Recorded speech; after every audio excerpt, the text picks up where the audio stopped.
ನಮಸ್ತೆ ವೀಕ್ಷಕರೇ, Raas four city YouTube ಚಾನಲ್ಗೆ ಸ್ವಾಗತ. ವೀಕ್ಷಕರೇ, ನಿಮ್ಮ ಯಾವುದೇ ಗಾಡಿ ಆಗಿರಲಿ, ನಿಮ್ಮ ಗಾಡಿ ಸೇಲ್ಗಿದ್ರೆ ನಮ್ಮ ಯೂಟ್ಯೂಬ್ ಚಾನಲ್ ಕಡೆಯಿಂದ ಆರಾಮಾಗಿ ನಿಮ್ಮ ಗಾಡಿಗಳನ್ನ ಸೇಲ್ ಮಾಡ್ಕೊಬೋದು ಅಂತ ಹೇಳ್ಬೋದು. ವೀಕ್ಷಕರೇ, ನಿಮ್ಮ ಯಾವುದೇ ಗಾಡಿ ಆಗಿರಲಿ, ಆ ಗಾಡಿ ಸೇಲ್ಗಿದ್ರೆ ಇವಾಗ ಸ್ಕ್ರೀನ್ ಮೇಲೆ ಕಾಣಿಸ್ತಿರೋ ನಂಬರ್ಗೆ ನೀವು ವಾಟ್ಸಪ್ಪಲ್ಲಿ ಸೆಂಡ್ ಮಾಡಿದರೆ ಸಾಕು. ವೀಕ್ಷಕರೇ, ಕಾಲ್ ಮಾಡೋಕ್ಕೆ ಹೋಗಬೇಡಿ. ಈ ನಂಬರ್ಗೆ ನೀವು ಸೆಂಡ್ ಮಾಡಿ ಸ್ವಲ್ಪ ಸಮಯ ನಂತರ ನಾವೇ ನಿಮಗೆ ಕರೆ ಮಾಡಿಬಿಟ್ಟು ಗಾಡಿದು ಡೀಟೇಲ್ಸ್ ಎಲ್ಲ ತೊಗೊಂಡು ನಮ್ಮ ಯೂಟ್ಯೂಬ್ ಚಾನಲಲ್ಲಿ ಅಪ್ಲೋಡ್ ಮಾಡ್ತೀವಿ. ವೀಕ್ಷಕರೇ, ಆದಷ್ಟು ಬೇಗ ಸೇಲ್ ಆಗೋ ಚಾನ್ಸಸ್ ಇರುತ್ತೆ ಅಂತ ಹೇಳ್ಬೋದು. ವೀಕ್ಷಕರೇ, ನೀವೇನು ಡೈರೆಕ್ಟಾಗಿ ಕೊಡ್ತಿರೋ ಮಾಹಿತಿ, ಆ ಮಾಹಿತಿ ಮತ್ತು ನಿಮ್ಮ ಕಾಂಟ್ಯಾಕ್ಟ್ ನಂಬರ್ ಏನು ಕೊಡ್ತಿರೋ ಅದೇ ನಂಬರೇ ನಮ್ಮ ಯೂಟ್ಯೂಬ್ ಚಾನಲಲ್ಲಿ ಅಪ್ಲೋಡ್ ಮಾಡ್ತೀವಿ. ವೀಕ್ಷಕರೇ, ನೀವು ನಮ್ಮ ಯೂಟ್ಯೂಬ್ ಚಾನಲ್ನಲ್ಲಿ ನೋಡ್ತಿರೋಂಥ ವೀಕ್ಷಕರು ಯಾರಾದರೂ ನೀವು ಕೊಟ್ಟಂಥ ಮಾಹಿತಿ ಮತ್ತು ನೀವು ಕಳಿಸಿದಂಥ ಒಂದು ರೇಟು ಗಾಡಿ ಎಲ್ಲ ಇಷ್ಟ ಆಯಿತು ಅಂದರೆ ಡೈರೆಕ್ಟಾಗಿ ನಿಮ್ಮನ್ನೇ ಕಾಂಟ್ಯಾಕ್ಟ್ ಮಾಡಿಕೊಂಡು ಗಾಡಿನ ತೊಗೊಳ್ತಾರಂತ ಹೇಳ್ಬೋದು. ವೀಕ್ಷಕರೇ, ಇನ್ನು ಇದು ಒಂದು ಬೊಲೊರೋ ಗಾಡಿ 1.7 4 ತಿಂಗಳ ಗಾಡಿ ಸೇಲಿಗೆ ಬಂದಿದೆ. ವೀಕ್ಷಕರೇ, ಈ ಗಾಡಿದು ಫುಲ್ ಡೀಟೇಲ್ಸ್ ಬೇಕಂದರೆ ವಿಡಿಯೋನ ಪೂರ್ತಿ ನೋಡಿ, ನಿಮಗೆ ಫುಲ್ ಡೀಟೇಲ್ಸ್ ಸಿಗುತ್ತೆ. ಮತ್ತು ಸ್ಕ್ರೀನ್ ಮೇಲೆ ಸಹ ನಂಬರ್ ಬರ್ತಿರುತ್ತೆ, ನೀವು ಡೈರೆಕ್ಟಾಗಿ ಅವ್ರಿಗೂ ಸಹ ಕರೆ ಮಾಡ್ಬೋದು. ವೀಕ್ಷಕರೇ, ಬೊಲೊರೋ ಕಳಿಸಿದ್ರಲ್ಲ ಗೂಡ್ಸ್ ಗಾಡಿ? ಹೌದು ಸರ್, ಕಳಿಸಿದ್ದೆ. ಮಾಡಲ್ ಎಷ್ಟು ಸರ್ ಅದು? 2023 ಸರ್. ಸಿಂಗಲ್ ಹಂಗಾರೆ?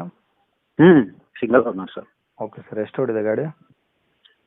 ಗಾಡಿ 21,000 ಏನು ಹೊಡಿದೆ ಸರ್. ರನ್ನಿಂಗ್ ಬಿಟ್ಟಿದೆ ನಾನು ನಿಮಗೆ ಸರ್. ಹಾಂ, ಫೋಟೋ ಇದೆ, ನೋಡಿದ್ದೆ. 20 ಒಟ್ಟು 20 ಸಮಥಿಂಗ್ ಆಗಿದೆ. ಓಕೆನಾ? ಒಟ್ಟೆ 21 ಇದೆ ಸರ್. ಇವಾಗಂತೂ 1 ಮಂತ್ ಆಯಿತು, ಮನೆ ಮುಂದೆನೇ ನಿಂತಿದೆ ಗಾಡಿ. ಅಂದರೆ ನನ್ನ ಐಚಾರ್ ತೊಗೊಳ್ಳೋ ಪ್ಲ್ಯಾನ್ ಇದೆ ಸರ್. ದೊಡ್ಡ ಗಾಡಿ ತೊಗೊತಾ ಇದ್ದೀನಿ. ಓಕೆ. ನಾವೇನು ಮಾಲ್ ಸಪ್ಲೈ ಮಾಡ್ತಿದ್ದೆ ಅಲ್ವಾ ಸರ್, ಅದು ಕೋಳಿಗೆ. ಅದು ಅದೇನಾಗಿದೆ ಕೋಳಿ ಗಾಡಿ ಸರ್. ಮುಂದಿನ ಪಾರ್ಟಿ ಏನು ಮಾಡ್ತಾ ಇದೆ, ನಮಗೆ 4 ಟನ್ ಬೇಕಂತ ಆರ್ಡರ್ ಕೊಡ್ತಾ ಇದೆ. ನಾವು 2 ಗಾಡಿ ಕೊಟ್ಟರೆ ಸರ್ ಅದು ನಮ್ಗೆ ವರ್ಕೌಟ್ ಆಗಲ್ಲ. ಅದಕ್ಕೆ ಒಂದೇ ಗಾಡಿ ತೊಗೊಂಡ್ಬಿಟ್ಟು ಐಚಾರ್ ತೊಗೋಬೇಕಂತ ಪ್ಲ್ಯಾನ್ ಮಾಡ್ತಾ ಇದ್ದೀನಿ. ಅದಕ್ಕೆ ಈ ಗಾಡಿ ಕೊಡ್ಬೇಕಂತ ಪ್ಲ್ಯಾನ್ ಮಾಡ್ತಾ ಇದ್ದೀನಿ ಸರ್. ಓಕೆ ಸರ್, ಅಂದರೆ ಈಗ ಕಟ್ಸಿರೋದೆಲ್ಲ ಕೋಳಿಗೆ ಬಾಡಿ ಕಟ್ಸಿರೋದೆಲ್ಲ ಹಿಂದ್ಗಡೆ? ಹೌದು ಸರ್. ಅದೇನು ಸರ್, ಓಪನ್ ಮಾಡಿಬಿಟ್ಟು ನೀವು ಬೇರೆಯವ್ರಿಗೆ ಬೇಕಾದ್ರೂ ಯೂಸ್ ಮಾಡ್ಬೋದು. ಆದರೆ ಸರ್ ಅವರಿಗೆ ಅದು ವರ್ಕೌಟ್ ಆಗಲ್ಲ ಬೇರೆ ಕಸ್ಟಮರ್ ತೊಗೊಂಡ್ಬಿಟ್ರೆ. ಇದು ಲಾಭ ಅಂತ ಸರ್ ಏನಿರುತ್ತೆ, ಯಾರು ಕೋಳಿ ಅವ್ರು ತೊಗೋತಾರಲ್ವಾ ಸರ್, ಹೌದು, ಅವ್ರಿಗೇನೆ ಈ ಗಾಡಿ ಯೂಸ್ ಆಗೋದು, ಅವ್ರಿಗೇನೆ ಲಾಭ ಆಗೋದು. ಯಾಕಂದ್ರೆ ಸರ್ ಏನು 4 ತಿಂಗಳ ಗಾಡಿ ಇದೆ ಸರ್ ಅದು. ಏನು ಹೆಚ್ಚಿಗೆ ಏನು ಯೂಸ್ ಇಲ್ಲ, ಏನಿಲ್ಲ. 4 ತಿಂಗಳ ಗಾಡಿ ಇದೆ. 1 ಸರ್ವಿಸಿಂಗ್ ಆಗಿದೆ. ಸೆಕೆಂಡ್ ಸರ್ವಿಸಿಂಗ್ ಸರ್ 30,000 ಇದೆ. ಹೋಗಿಬಿಟ್ಟು ಕೇಳ್ಕೊಂಡು ಬಂದಿದೆ ಶೋರೂಮ್ಗೆ. ಬೆಳಗಾವಿ ಶೋರೂಮ್ನಲ್ಲೇ ತೊಗೊಂಡಿನಿ ಸರ್ ಅದು ಗಾಡಿ. ಓಕೆ ಸರ್, ಈಗ ಟೈರ್ ಎಲ್ಲ ಕಂಡೀಷನ್ ಹೆಂಗಿದೆ? ಇದೆ ಸರ್, ಅಬೌವ್ ಒಂದು 70% ಇದೆ. ಏನು ತೊಂದರೆ ಇಲ್ಲ? ಏನು ತೊಂದರೆ ಇಲ್ಲ ಸರ್. ಗಾಡಿದಂತೂ ಏನು ಯಾರು ನೋಡಿಬಿಟ್ರೆ ಸರ್, ಕೋಳಿ ಅವ್ರು ಯಾರಾದರೂ ಇದ್ರೆ ಆ ಗಾಡಿ ನೋಡಿಬಿಟ್ರೆ ಅವ್ರಿಗೆ ಬಿಡ್ಲಿಕ್ಕೆ ಮನಸ್ಸೇ ಆಗಲ್ಲ ಸರ್. ಓಕೆ ಸರ್, ಅಂದರೆ ಈಗ ಈ ಗಾಡಿಗೆ ಇನ್ನೇನು ಇನ್ಸೂರೆನ್ಸ್ 4 ತಿಂಗಳ ಐತಿಲ್ಲ ಗಾಡಿ ತೊಗೊಂಡು? ಇನ್ಸೂರೆನ್ಸ್ ಇಲ್ಲ ಸರ್. ಇನ್ಸೂರೆನ್ಸ್ ಫುಲ್ ಇದೆ. 1 ಇಯರ್ ಇನ್ಸೂರೆನ್ಸ್ ಬರುತ್ತೆ. Register up to the repassing ಎಷ್ಟು 2 ವರ್ಷ ಏನೋ ಆಗುತ್ತೆ ಅದು. ಹೌದು. 2025 ಇದೆ. 9ನೇ ತಿಂಗಳ ಗಾಡಿ ಇದೆ ಸರ್. 16 ತಾರೀಕು 9ನೇ ತಿಂಗಳಿಗೆ ತಗೋತೀನಿ. 9ನೇ ತಿಂಗಳ ಸರ್. ಓಕೆ ಸರ್, ಆಯ್ತು, ಏನು ತೊಂದರೆ ಇಲ್ಲ. ಗಾಡಿನೂ ಕಡಿಮೆ ಓಡಿದೆ ಸರ್. 10 ಟೈರು ಬಿಟ್ಟಿದ್ದೀನಿ ಸರ್. ಇವತ್ತು ಜಸ್ಟ್ ಫೋಟೋ ತೆಗೆದ್ಬಿಟ್ಟು ನಿಮ್ಗೆ ಹಾಕಿದೆ ಸರ್ ಅದು. ಇವಾಗಿನ ಫೋಟೋನದು? ಇವತ್ತು ಬೆಳಿಗ್ಗೆ ತೆಗೆದ್ಬಿಟ್ಟು ಹಾಕಿದ್ದೆ. ನಾನು ಆಲ್ರೆಡಿ ಇವಾಗ ರೆಂಟ್ ಮೇಲೆ ತೊಗೊಂಡ್ಬಿಟ್ಟು ಗಾಡಿ ಓಡಿಸ್ತಾ ಇದ್ದೀನಿ ಐಚರು. ಸರ್, ನಾನೇ ಬೇರೆ ತೊಗೋಬೇಕಂತ ಪ್ಲ್ಯಾನ್ ಮಾಡಿದ್ದೀನಿ ಇವಾಗ ಶೋರೂಮ್ದು ಐಚರು. ಅದಕ್ಕೆ ಈ ಗಾಡಿ ಕೊಡಬೇಕಂತ ಪ್ಲ್ಯಾನ್ ಮಾಡಿದ್ದೀನಿ ಸರ್. ಓಕೆ ಸರ್, ಗಾಡಿ ಮೇಲೆ ಲೋನ್ ಏನಾದ್ರು ಹಾಕ್ಸಿದ್ರಿ ಸರ್? ಲೋನ್ ಇದೆ ಸರ್. ಈಗ ಕೊಡೋ ಗಾಡಿ ಮೇಲೆ ಮತ್ತೆ 8 ಲಕ್ಷ ಲೋನ್ ಇದೆ ಸರ್ ಗಾಡಿ ಮೇಲೆ. ಈಗ ಕೊಡೋರಿಗೆ ಕಂಟಿನ್ಯೂ ಕೊಡ್ತಾರಾ ಅಥವಾ ಏನಾದರೂ ಫುಲ್ ಕ್ಯಾಶ್ಗೆ ಸೆಟಲ್ಮೆಂಟ್ ಮಾಡ್ತಿರೋ? ಕ್ಯಾಶೇ ಸರ್. ಅಂದರೆ ಹೇಗೆ ಗೊತ್ತಿಲ್ಲ, ಲೋನ್ ಮಾಡಲಿಕ್ಕೆ ಸರ್ ಏನಿದೆ ಅದು ಕೋಆಪ್ರೇಟಿವ್ ಬ್ಯಾಂಕ್ ಮೇಲೆ ಇದೆ ಸರ್. ಪ್ರಾಬ್ಲಮ್ ಅಂದರೆ ಏನಾಗುತ್ತೆ, ಅವ್ರು ಬ್ಯಾಂಕ್ದವ್ರು ಕೊಡಬೇಕಲ್ವಾ ಸರ್. ನಾವು ಹ್ಞೂ ಅನ್ಬೋದು, ಆದರೆ ಬ್ಯಾಂಕ್ನವರು ಬೇರೆ ಊರಿನವ್ರು ಆಗುತ್ತೆ ಅಂತ ಅವ್ರು ಕೊಡ್ಬೋದಲ್ವಾ ಸರ್. ಅದು ಪ್ರಾಬ್ಲಮ್ ಇದೆ ಅಲ್ವಾ? ಇಲ್ಲ, ಅದು ಕೆಲವರು ತಗೊಂಡವ್ರು ಏನು ಮಾಡ್ತಾರೆ, ನಿಮ್ಮ ಹೆಸರಲ್ಲೇ ಇರುತ್ತೆ ಗಾಡಿ. ಕೆಲವೊಂದು ಡಾಕ್ಯುಮೆಂಟ್ಸ್ ಅಗ್ರಿಮೆಂಟ್ ಅದು ಇದೆಲ್ಲ ಮಾಡಿಸ್ಕೊಂಡು ನಿಮ್ಮ ಹೆಸರಲ್ಲೇ ಕಟ್ಕೊಳ್ತಾರ, ಆ ಥರನೂ ಅವ್ರು ಬ್ಯಾಂಕ್ನವರು ಲೋನ್ ಕಂಟಿನ್ಯೂ ಮಾಡ್ಲಿಕ್ಕೆ ಹ್ಞೂ ಅಂದ್ರೆ ಏನು ಅಭ್ಯಂತರ ಇಲ್ಲ ಸರ್ ನಮ್ಮದು. ಅವ್ರು ಮಾಡ್ಕೋಬಹುದು. 10-80 ಶೋರೂಮ್ ಗಾಡಿಗಿದೆ ಅದು. Okay sir. 1,80,000 ರೂಪಾಯಿ ಅದೇನು ಜಾಳಿಗೆ ಇದೆ ಅಲ್ವಾ ಸರ್ ಅದು. ಒಟ್ಟಿಗೆ ಎಲ್ಲ ಸೇರಿಸ್ಬಿಟ್ಟು ಸರ್ ಒಂದು 12-50ವರೆಗೆ ಗಾಡಿ ಆಗಿದೆ ನೋಡಿ ಸರ್ ನಮಗೆ. ಅಷ್ಟೇ. ಓಕೆ ಸರ್, ಈಗ ಅಂದರೆ ಈಗ ನೀವು ಫುಲ್ ಸೆಟ್ಲ್ಮೆಂಟ್ ಮಾಡೋದು ಬೆಸ್ಟ್ ಅಂತೀರಾ?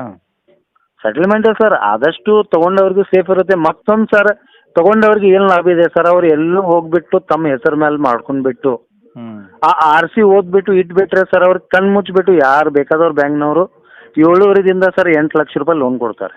ಹ್ಞೂ ಅದೇ ಗಾಡಿ ಮೇಲೆ ಸರ್ ಹಾಂ ಹಾಂ ಅವ್ರ ಅಮೌಂಟ್ ಅಡ್ಜಸ್ಟ್ ಮಾಡಿಬಿಟ್ಟು ಸೆಟಲ್ಮೆಂಟ್ ಮಾಡಿಬಿಟ್ಟು ಗಾಡಿ ಓದ್ಬಿಟ್ರೆ ಹ್ಞೂ ಅವ್ರ ಹೆಸರು ಮೇಲೆ ಮಾಡ್ಕೊಂಡ್ರೆ ಸರ್ ಕಣ್ಣು ಮುಚ್ಚಿಬಿಟ್ಟು ಅವ್ರಿಗೆ 8 ಲಕ್ಷ ರೂಪಾಯಿ ಲೋನ್ ಸಿಗ್ಬೋದು. ಹ್ಞೂ ಒಂದು 5-6 ವರ್ಷ ಓಲ್ಡ್ ಇದ್ದರೆ ಸರ್ ಮತ್ತೆ ಬೇರೆ ಆಗುತ್ತೆ. ಓಕೆ ಓಕೆ 4 ತಿಂಗಳ ಗಾಡಿ ಸರ್ ಯಾರು ಬೇಕಾದವ್ರು ಕಣ್ಣು ಮುಚ್ಚಿಬಿಟ್ಟು ಲೋನ್ ಕೊಡ್ತಾರೆ ಸರ್, ಏನು ಪ್ರಾಬ್ಲಮ್ ಇರಲ್ಲ. Okay sir. ಈಗ ಫೈನಲ್ ಅಂದರೆ ಅಮೌಂಟ್ ಎಷ್ಟು ಹೇಳ್ತೀರಾ? ಫೈನಲ್ ಒಂದು 10-50ವರೆಗೆ ಸರ್. 10-50. ಅಂದರೆ ಏನಿದೆ ಸರ್ 10-80 ಗಾಡಿ ಪ್ರೈಸ್ ಇದೆ. ಹ್ಞೂ ಹ್ಞೂ ಹ್ಞೂ ರೀಪಾಸಿಂಗ್ ಸರ್ ನನಗದು 20,000 ಹೋಗಿದೆ ಪಾಸಿಂಗು. ಹ್ಞೂ 11 ಲಕ್ಷ. 1,65,000 ರೂಪಾಯಿ ಸರ್ ನನಗೆ ಅದೇನು ಜಾಳಿಗೆ ಬರುತ್ತಲ್ವಾ ಹ್ಞೂ ಹ್ಞೂ ಅದು ಕಟ್ಟಲಿಕ್ಕೆ ಅಂತ ಬಂದಿದೆ. ಟೋಟಲ್ ಒಂದು 12,65,000 ರೂಪಾಯಿ ಖರ್ಚು ಬಂದಿದೆ ಸರ್. ಹ್ಞೂ ಹ್ಞೂ ಹ್ಞೂ ಈಗ ಅಕಸ್ಮಾತ್ ಕೋಳಿಯವ್ರು ಬಿಟ್ಟು ಬೇರೆ ಯಾರಾದರೂ ಹೊರಗಡೆ ಅವ್ರು ನೋಡ್ತಾರೆ ಅಂತಾರೋ, ಬೇರೆ ಗಾಡಿ ನಿಮ್ಮ ಗಾಡಿ ಏನಾದರೂ ಇಷ್ಟ ಆಯಿತು ತೊಗೊಳ್ಬೇಕು ಅಂದರೆ ತಗೋಬೋದು ಸರ್, ಅದೇನು ಅಭ್ಯಂತರ ಇಲ್ಲ. ಆದರೆ ಸರ್ ಅವ್ರಿಗೆ ವರ್ಕೌಟ್ ಆಗಬೇಕಲ್ವಾ ಸರ್. ಹೌದು. ಯಾಕಂದ್ರೆ ಸರ್ ಕಟ್ಸಿರೋ ಬಾಡಿನ ಲೆಕ್ಕ ಹಾಕಲ್ಲ ಅವರು. ಅವ್ರು ಹಾಕಲ್ಲ ಸರ್, ಲೋಕಲ್ ಅವ್ರಿಗೇನು ಅದರಲ್ಲಿ ಅಭ್ಯಂತರ ಇರಲ್ಲ. ಇದು ತೊಗೊಂಡ್ಬಿಟ್ರೆ ಸರ್ ಕೋಳಿಯವರೇ ತೊಗೋಬೋದು. ಹ್ಞೂ ಅವ್ರಿಗೇನು ನ್ಯೂ ಗಾಡಿ ತೊಗೋಬೇಕಂದ್ರೆ ಅವ್ರಿಗೂ ಎಲ್ಲ ಗುರ್ತಿರುತ್ತೆ ಸರ್. ಹೌದೌದು. 11 ಲಕ್ಷ ಗಾಡಿ 1.5 ಲಕ್ಷ ರೂಪಾಯಿವರೆಗೆ ಈ ಥರ ಬಾಡಿ ಗಿಡಿ ಎಲ್ಲ ಹಿಡಿದ್ಬಿಟ್ರೆ ಸರ್ ಅವ್ರಿಗೂ 12,80ವರೆಗೆ ಗಾಡಿ ಹೋಗುತ್ತೆ, ಅವ್ರಿಗೂ ಗುರ್ತಿರುತ್ತೆ. ಹ್ಞೂ ಇದು ಮಿಕ್ಕಿದ ಸರ್ ಏನು ಮಾಡ್ತಾರೆ, ಯಾರಾದರೂ ಬೇರೆ ವ್ಯಾಪಾರಕ್ಕೆ ತೊಗೊಂಡ್ಬಿಟ್ರೆ ಅವ್ರಿಗೆ ಸರ್ ಏನು ವರ್ಕೌಟ್ ಇರಲ್ಲ. ಹೌದೌದು. ಅದು ಬಾಡಿ ತೆಗೆದ್ಬಿಟ್ಟು ಬಿಸಾಕ್ಬಿಟ್ಟು ಅವ್ರು ಬೇರೆ ಬಾಡಿ ಕುಣಿಸ್ಕೋತಾರೆ ಸರ್. ಹ್ಞೂ ಅವ್ರಿಗೂ ಲಾಸು ನಮಗೆ ಲಾಸು ಸರ್. ಏನು ಅದರಲ್ಲಿ ಅವ್ರ ಹತ್ರ ಹೋಗ್ಬಿಟ್ರೆ ಸರ್ ಅದು ಕಚರಾ ಲೆಕ್ಕನೇ ಇರುತ್ತೆ ಸರ್ ಬಾಡಿ ಅದು. Okay okay okay. ಯಾರಿಗೆ ಕೋಳಿ ಬಿಸ್ನೆಸ್ ಮಾಡ್ತಾರಲ್ವಾ ಸರ್ ಅವ್ರಿಗೆ ಇದರಲ್ಲಿ ಲಾಭ ಇರುತ್ತೆ ಅಷ್ಟೇ ಸರ್. ಆದಷ್ಟು ಕೋಳಿ ಹೊಡೆಯೋಂಥರ ಗಾಡಿ ತಗೊಂಡ್ರೆ ಬೆಟರು. ಅವ್ರಿಗೆ ಬೆಟ್ರ್ ಸರ್, ಅವ್ರಿಗಂತೂ ಲಾಭ ಇರುತ್ತೆ. ಅವ್ರು ಶೋರೂಮ್ ಗಾಡಿ ತೊಗೊಂಡು ಮಾಡ್ಬೇಕಂದ್ರೆ ಅವ್ರಿಗೂ ಗುರುತಿರುತ್ತೆ ಸರ್. 1 ಮಂತ್ ಅದು ಟೈಮ್ ತೊಗೋತಾರೆ ಸರ್ ಅದು. ಹ್ಞೂ ನಾನೇ ಸರ್ ಗಾಡಿ ತೊಗೊಂಡ್ಬಿಟ್ಟು ಮಾಡಲಿಕ್ಕೆ ಅಂತ ಇಲ್ಲೇ ನಿಪ್ಪಾಣಿ ಹತ್ರ ಬಿಟ್ಟಿದ್ದೆ. Okay sir. 1 ಮಂತ್ ಟೈಮ್ ತೊಗೊಂಡಿದ್ದಾರೆ ಸರ್. 38 ದಿವಸಕ್ಕೆ ಸರ್ ಗಾಡಿ ಕೊಟ್ಟಿದ್ದಾರೆ ನನಗೆ. ಹಾಂ ಹಾಂ ಬಾಡಿ ವರ್ಕ್ ಮಾಡಿಕೊಡ್ಲಿಕ್ಕೆ ತನ್ವೀರ್ ಮೇಸ್ತ್ರಿ ಅಂತ ಇದ್ದಾರೆ ನಿಪ್ಪಾಣಿನಲ್ಲಿ. ಹಾಂ ಸರ್. 38 ದಿನ ತೊಗೊಂಡಿದ್ದಾರೆ ಸರ್ ಬಾಡಿ ವರ್ಕ್ ಮಾಡಲಿಕ್ಕೆ. ಸರಿ ಸರ್. ಈ ಗಾಡಿ ಇರೋದಲ್ಲಿ present Hukkeri sir. District? Belgaum district, ಹಾಂ ಹಾಂ ಹುಕ್ಕೇರಿ ತಾಲೂಕು. ಹಾಂ ಹುಕ್ಕೇರಿಯಿಂದ ಸರ್ ನಿಯರ್ಲಿ ಒಂದು 3 ಕಿಲೋಮೀಟರ್ ಆಗುತ್ತೆ ಸರ್. ಎಕ್ಸಾಕ್ಟ್ ಬಸ್ವಾಡ್ ಅಂತ ಊರಿದೆ. ಬಸವಾಡು. ಹಾಂ ಬಸ್ವಾಡ್ ಅಂತ. ಹ್ಞೂ ಹ್ಞೂ ಈ ಕಡೆ ಸರ್ ಸಪೋಸು ಬೆಳಗಾವಿಯಿಂದ ಬಂದುಬಿಟ್ರೆ ಹತ್ತರ್ಗಿ ಟೋಲ್ ಅಂತ ಹತ್ತುತ್ತೆ ಸರ್. ಹಾಂ ಹಾಂ ಅಲ್ಲಿಂದ ಹೊಳೆಮ್ಮ ಟೆಂಪಲ್ ಅಂತ ಒಂದು ಗುಡಿ ಇದೆ, ಹ್ಞೂ ಹೊಳೆಮ್ಮ ದೇವಸ್ಥಾನ. ಓಕೆ. ಅಲ್ಲಿಂದ ಸರ್ 2 ಕಿಲೋಮೀಟರ್ ನಮ್ಮ ಊರಾಗುತ್ತೆ ಬಸ್ವಾಡ್ ಅಂತ, ಹ್ಞೂ ಹೊಳೆಮ್ಮ ದೇವಸ್ಥಾನದಿಂದ. Okay sir. ಕಾಂಟ್ಯಾಕ್ಟ್ ನಂಬರ್ ಇದೆಯಾ? ಕಾಂಟ್ಯಾಕ್ಟ್ ನಂಬರ್ ಇದೆ ಸರ್. Okay sir. ಆಯ್ತು ಸರ್. ಯೂಟ್ಯೂಬಲ್ಲಿ ಹಾಕ್ತೀನಿ ನಾನು. Okay sir. ಇದೇ ನಂಬರೇ ಹಾಕ್ತೀನಿ. ಓಕೆನಾ? ನಮ್ಮ ಕಡೆಯಿಂದ ಬಂದವರಿಗೆ ಸ್ವಲ್ಪ ಆದಷ್ಟು ಕಡಿಮೆ ಮಾಡಿಕೊಡಿ. ಓಕೆನಾ? Okay, thank you sir. Okay sir. Thank you. Okay okay.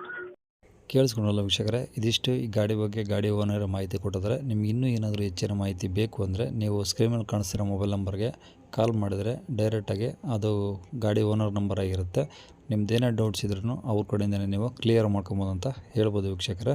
ಇನ್ನು ಕೊನೆಯದಾಗಿ ನೀವೂ ಸಹ ನಮ್ಮ ಚಾನಲ್ನ ಸಬ್ಸ್ಕ್ರೈಬ್ ಮಾಡ್ಕೊಳ್ಳೋದಂದರೆ ಸಬ್ಸ್ಕ್ರೈಬ್ ಮಾಡಿಕೊಂಡು ವಿಡಿಯೋಗೆ ಒಂದು ಆದಷ್ಟು ಲೈಕ್ ಕೊಟ್ಟು, ಆದಷ್ಟು ಈ ಗಾಡಿ ಯಾರಿಗಾದ್ರೂ ಅವಶ್ಯಕತೆ ಇದ್ದರೆ ನೋಡಿ, ಕೋಳಿ ಫಾರಮ್ ಇಟ್ಕೊಡೋರಂಥ ಅಥವಾ ಕೋಳಿ ಸಪ್ಲೈ ಮಾಡೋವಂಥವ್ರಿಗೆ ಈ ಗಾಡಿನ ಆದಷ್ಟು ಶೇರ್ ಮಾಡಿ, ನಿಮ್ಮಿಂದ ಅವ್ರಿಗೂ ಸಹ ಹೆಲ್ಪ್ ಆಗುತ್ತಂತ ಹೇಳ್ಬೋದು ವೀಕ್ಷಕರೇ. ಓಕೆನಾ? ಇನ್ನು ಇದಿಷ್ಟು ಹೇಳ್ತಾ ಇಲ್ಲಿಗೆ ವಿಡಿಯೋನ ಮುಗಿಸ್ತಿದ್ದೀನಿ.